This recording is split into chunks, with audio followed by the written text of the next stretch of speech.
Welcome back to You Heard It Here with Dr. Gary. I'm Gary, one of the clinical audiologists and part of the ownership team here with Advanced Hearing Group in Scottsdale, Arizona. This is Earwax removal vlog number 68. Right away, you're seeing a large chunk of wax come out with that curette. We're going to use the manual tools for this patient and then some irrigation, as irrigation is their primary desired method of wax removal.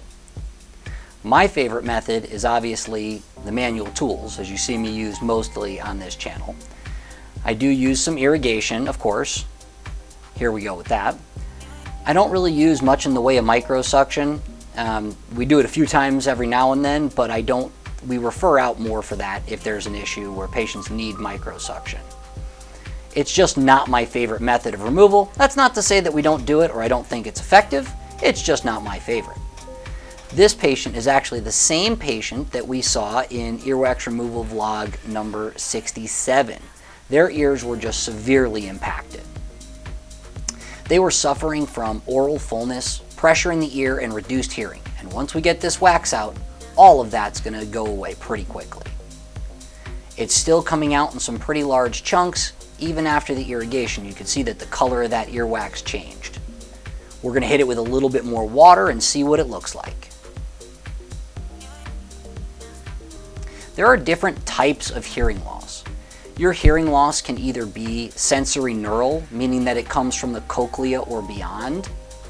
It can be mixed, meaning that it's a problem in the outer and middle ear as well as a problem in the cochlea or beyond. Or it could be conductive in nature.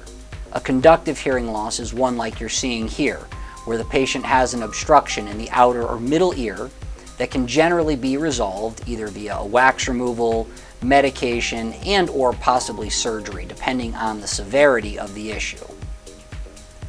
As the patients go through these conductive type hearing losses, they notice rapid fluctuation. Some days it's better, some days it's worse, and quite frankly, once we get it taken care of, they're pretty happy.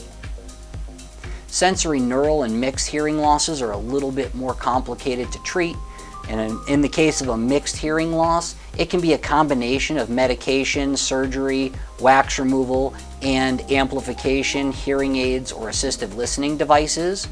And then sensory neural hearing losses are generally amplification-based treatment, either through hearing aids or in cases of severe hearing loss, cochlear implants. There are some other options such as a Baha or a bone-anchored hearing aid, but for the most part, traditional hearing aids and or cochlear implants are the method for treating a hearing loss. If your hearing has not been tested in many years, please consider getting your hearing tested.